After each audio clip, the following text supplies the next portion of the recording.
Okay, so let's get this straight. Prosecutor Jack Smith wants to interfere with candidate Donald Trump's free speech in an election campaign because it might interfere with Smith's election interference case against Trump. Does any of this make any sense? Joining us now is Liz Peek, syndicated columnist and a Fox News contributor, and Betsy McCaughey, New York Post columnist and former New York lieutenant governor.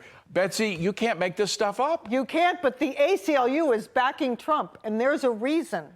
Judge Chetkin said, well, the First Amendment has to be cast aside a bit in deference to the orderly administration of justice. Not in America, Judge. The Bill of Rights was written to protect the individual, not the government. And Liz, it was protected to not only protect speech, but those listening to it. I mean, he's a presidential candidate, Trump is, and voters have the right to hear what he has to say. Yeah, I mean, this just reinforces everybody's view that there's a partisan series of indictments that Donald Trump is now under. Because this is not the only gag order. He's got more than one gag order. So, I mean, honestly, he must be spending every day trying to figure out which gag order is he going to violate. But the judge in this case is obviously partisan. She's a former Obama donor, was appointed by Obama, hates Donald Trump. I mean, I think at some point, wait a minute, in D.C., where 92% of voters went for Democrats, how can anyone imagine that he is actually going to have a fair trial in that district? And with this judge, who, by the way, has set the trial date for this particular trial on March 4, I think that's 2 days before Super Tuesday, right? Mm-hmm. So, I mean, the whole thing is so calculated to throw off his campaign, tie him in knots during the campaign, not just verbally, not just in terms of what he can say. And by the way, she's threatening, Smith wants a change in the conditions of his release in this gag order so that if he says something inappropriate, he could be locked up for doing it. But the fact is, regardless of what these three appellate court judges determine, when it goes on appeal from them to the full bank, right, there's no question that Donald Trump will win. History is on his side. In 1987,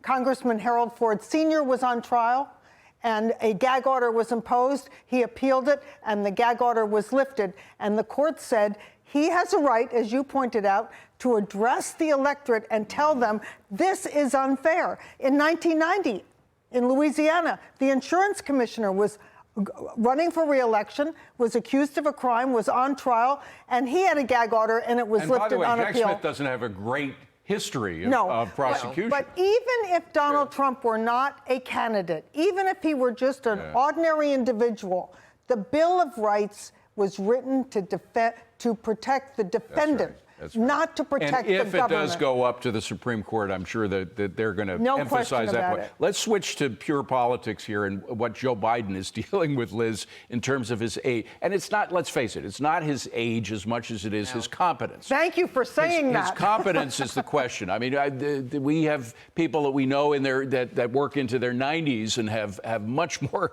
competence and are capable of dealing with stuff that may not be as tough as the presidency of the United States, but this guy clearly has problems with it. Well, and they're not getting any better, David. I think that's the problem. And they're making a joke about it at the White House, by the way.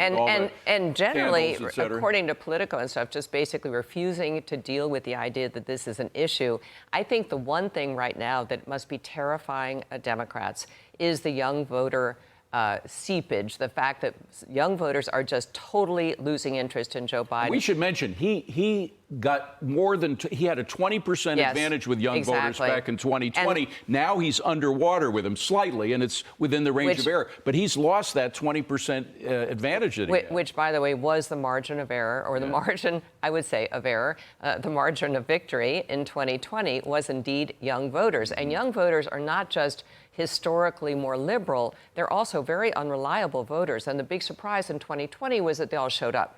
This time, the issue for Joe Biden is it really looks more and more like they won't show up. They think, this is their grandfather, and they wouldn't really entrust their future to their grandfather. They're not going to entrust the country to Joe Biden. But it's also, of course, now the Israel-Palestinian issue. I know you want to talk about this, but we don't have much time. I just got it as former lieutenant governor of this great state of New York, which we all live in. And I don't want to be too New York-centric because it's something that's affecting all, it seems to be all the blue cities around around here.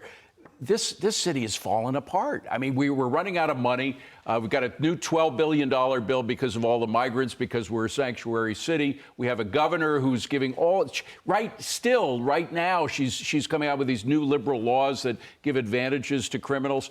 What are we going to do? Well, it doesn't have to be this way. I want New Yorkers to know it does not have to be this way. The fact is, there are 4 things that need to be done.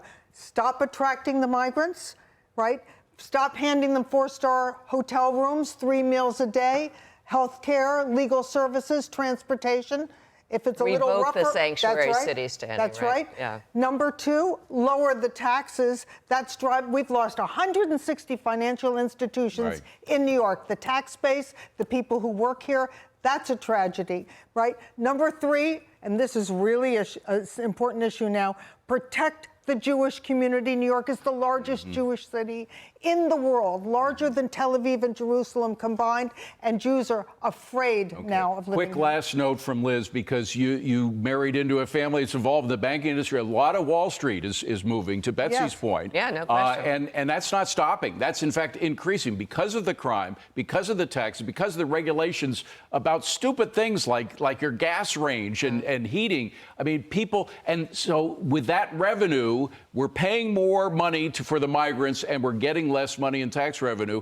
The mayor has an impossible job. And the problem is the city officials and the government of New York generally has one playbook. When they get in tough situation, they raise taxes. And I think Kathy Hochul understands that is a death knell for New York right now. But I think that's probably where they're going to end up. And I got to tell you, everyone I know is moving to Florida. I mean, it's this great migration, and this is just going to continue that. Doesn't have to be this way. It does not. Well, I agree with you 100%. That's the one thing that gives us all hope. We saw it before when Giuliani came in. He turned the city around. Prioritize. It can be done. But David, you need the will to do it, and there's nobody in this administration has that will. Cutting cops is not the way to go. Yeah, Absolutely. exactly. Ladies, great to see you both. Thank you.